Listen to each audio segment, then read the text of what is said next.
എല്ലാവരും ഓടി വായ ഞാനൊരു സൂത്രം കാണിച്ചു കേട്ടാ. ഞാൻ ഒളിപ്പിച്ച് വെച്ച നമ്മുടെ ജോൺ ഹോനായുടെ ഒരു പെട്ടി എൻ്റെ വീട്ടിലുണ്ട്. ആ പെട്ടിയിൽ എന്തൊക്കെയാണുള്ളതെന്നാണ് ഞാൻ നിങ്ങളപ്പോൾ കാണിക്കാൻ പോകുന്നത് കേട്ടോ. വേഗം വന്ന് കാണാം. പെട്ടിയിൽ നമ്പറൊക്കെ ഉണ്ട്. നമ്പറൊന്നും ഞാനിവിടെ പറയുന്നില്ല. അങ്ങനെ നമ്മുടെ ആ ജോൺ ഹോനായുടെ പെട്ടി നമ്മൾ ഓപ്പൺ ചെയ്യാണ്. ഈ പെട്ടിക്ക് ഒരുപാട് വർഷത്തെ കാലപ്പഴക്കം നമുക്കുണ്ട്. ഇപ്പോൾ ഒരു ഉദാഹരണം പറഞ്ഞാൽ 1904 അല്ലെങ്കിൽ 3 ആ കാലഘട്ടത്തിൻ്റെ പെട്ടിയാണ്. ഇത് തുറന്നപ്പോൾ കിട്ടിയത് ഞാൻ കാണിച്ചു തരാം എന്തൊക്കെ നിധിയാണ് എനിക്ക് പെട്ടിയിൽ നിന്ന് കിട്ടിയെന്നാണ് ഞാൻ കാണിച്ചു തരാൻ പോകുന്നത് കേട്ടോ. ഒരുപാടുണ്ട്.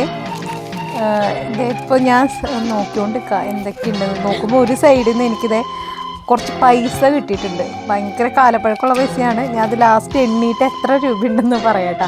ഇതിനു മുമ്പും എൻ്റെ ചേട്ടൻ്റെ ബുക്കിൽ നിന്ന് എനിക്ക് പൈസ കിട്ടിയിട്ടുണ്ട്. അതിനുശേഷം ഇടയ്ക്കിടയ്ക്ക് ഞാൻ നോക്കാറുണ്ട് ബുക്കുകൾ അവിടെ ഇവിടെയൊക്കെ, പക്ഷേ അതിലൊന്നും കിട്ടാറില്ല. ഈ പെട്ടിയിൽ നിന്ന് എനിക്ക് കുറച്ച് കാശൊക്കെ കിട്ടി. അതവിടെ ഇരിക്കട്ടെ. ബാക്കി ഞാൻ സത്യം പറഞ്ഞാൽ അന്വേഷിച്ചുകൊണ്ടിരിക്കുന്ന വേറൊരു കാര്യമാണ്.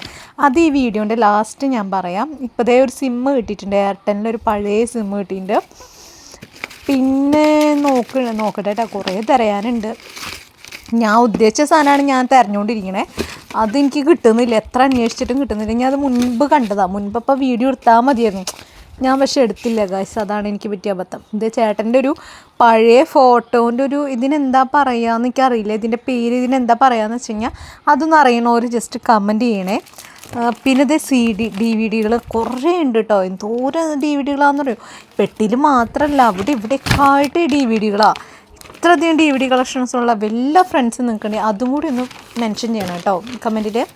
അപ്പോൾ പിന്നെ ഈ പെട്ടിയിൽ ഞാൻ തപ്പണ സാധനം കിട്ടുന്നില്ല. കുറേ തപ്പുന്നു, ഒന്നും കാണാനില്ല. ഏകദേശം എനിക്ക് തീരുമാനമായെന്ന് തോന്നുന്നുണ്ട്. അങ്ങനെ ഞാൻ ഉദ്ദേശിച്ച സാധനം കിട്ടാണ്ടായി. അപ്പോൾ കിട്ടിയത് എന്തൊക്കെയാണെന്ന് ഞാൻ നിങ്ങൾക്ക് കാണിച്ചു തരാം കേട്ടോ. വേറൊന്നല്ല, കുറച്ച് DVD ആണ് കേട്ടോ. ഇതേം തരികിടന്നു. ഇതൊക്കെ എന്താണെന്ന് പോലും എനിക്കറിയില്ല. കാരണം ഞാൻ ജനിച്ചത് 1997. ഇതിന് മുൻപ് ഇറങ്ങിയ മൂവിയാണോ എന്നൊന്നും എനിക്കറിയില്ല കേട്ടോ. തൃത്തായമ്പക ഇതൊക്കെ എന്താ സംഭവമാവോ, ചേട്ടന് പോലും അറിയില്ല എന്ന് തോന്നുന്നു. ശിങ്കാരിമേള, അങ്ങനെ ഒരുപാട് DVD കളക്ഷൻസ് ചേട്ടൻ്റെ ഉണ്ട്. ന്യൂ ഹിറ്റ്സ്, അതേപോലെ മോഹൻലാലിൻ്റെ പാട്ടുകൾ, ഭക്തിഗാനം, അങ്ങനെ ഒരുപാടുണ്ട്. പിന്നെ ഞാനിതൊന്നും എനിക്കറിയില്ല. കാരണം അന്ന് എൻ്റെ ചെറുപ്പത്തിൽ എനിക്ക് തോന്നുന്നു ഞാൻ കുറച്ചൊക്കെ DVD ഇട്ട് കണ്ടിട്ടുള്ളൂ. പിന്നെയൊക്കെ കാലഘട്ടം മാറിയല്ലോ. ഇതേപോലെ ഒരുപാട് കളക്ഷൻ, വെറൈറ്റി കളക്ഷൻ. ഇതേ ന്യൂ സോങ്സ് മോഹൻലാലിൻ്റെ ഒക്കെ.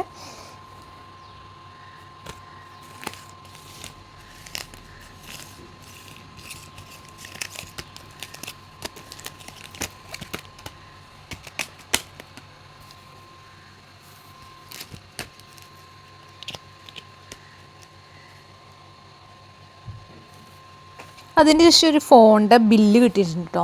ഈ ബില്ലിൽ ഡേറ്റ് നമുക്ക് നോക്കാം എത്ര പഴക്കമുണ്ടെന്ന്. കണ്ടിട്ട് അധികം ഇല്ലയെന്ന് തോന്നുന്നു.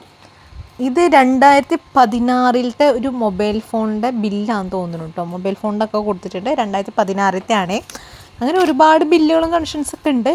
ഇത് പിന്നെ ഒരു ന്യൂസ് പേപ്പറാണ്. ഇതെന്തിനാണ് ചേട്ടൻ എടുത്തു വെച്ചിരിക്കണേന്ന് പോലും എനിക്കിപ്പോഴും അറിയില്ല. കാരണം ഇതിലെന്താണോ ഉള്ളത്. ഇതും 2013 തോന്നുന്നു. പിന്നെ ഒരു ഫോട്ടോ കിട്ടിയിട്ടുണ്ട്. അത് ചേട്ടൻ്റെ പഴയ ഫോട്ടോയാണ്. ചേട്ടൻ ഒരു പ്രീ ഡിഗ്രിക്കൊക്കെ പഠിക്കണ കാലഘട്ടത്തിലെ ഫോട്ടോയാണ്. കാണാൻ കൊള്ളാം, കുഴപ്പമില്ല. ഓക്കെ. അത് കഴിഞ്ഞ് ബ്ലാക്ക് ആൻഡ് വൈറ്റ് ഫോട്ടോസൊക്കെ ആണല്ലോ അന്ന്.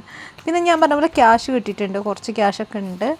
ഇത് എത്ര ഉണ്ടെന്ന് ഞാൻ ലാസ്റ്റ് എണ്ണി പറയാം കേട്ടോ. പിന്നെ ഈ മാല പറഞ്ഞപ്പോഴാണ് ഞാൻ എന്തിനാണ് ഈ കണ്ണാടി മാല കണ്ടപ്പോൾ നിങ്ങൾക്ക് ഏകദേശം മനസ്സിലായിട്ടുണ്ടോ. ഞാൻ സത്യത്തിൽ ഈ പെട്ടിയിൽ ചേട്ടൻ 1995 ഡിഗ്രിക്ക് പഠിക്കുന്ന സമയത്താണെന്ന് തോന്നുന്നു അശ്വതി എന്ന് പറഞ്ഞിട്ടൊരു പെൺകുട്ടിയായിട്ട് ഇഷ്ടത്തിലാണെന്ന് വെച്ചാൽ വൺ വേ ലവ് ആയിരുന്നു. അപ്പോൾ ആ കുട്ടിക്ക് കൊടുക്കാൻ വേണ്ടി എടുത്ത് വെച്ചിരുന്ന ഒരു ലവ് ലെറ്റർ, കാർഡ്, ഫോട്ടോ, പൊട്ട്, മാല, ഈ പറഞ്ഞ പോലെ മാല സാധനങ്ങളൊക്കെ എടുത്ത് വെച്ച്, റോസാപ്പൂൻ്റെ കണ്ടില്ലേ ഉണങ്ങിത്തണ്ട്, അതൊക്കെ. അപ്പോൾ അത് ഞാൻ നിങ്ങൾക്ക് കാണിച്ചു തരാൻ വേണ്ടിയിട്ടാണ് സത്യത്തിൽ പെട്ടിയെടുത്തത്. പക്ഷേ അത് എനിക്ക് പറ്റിയില്ല.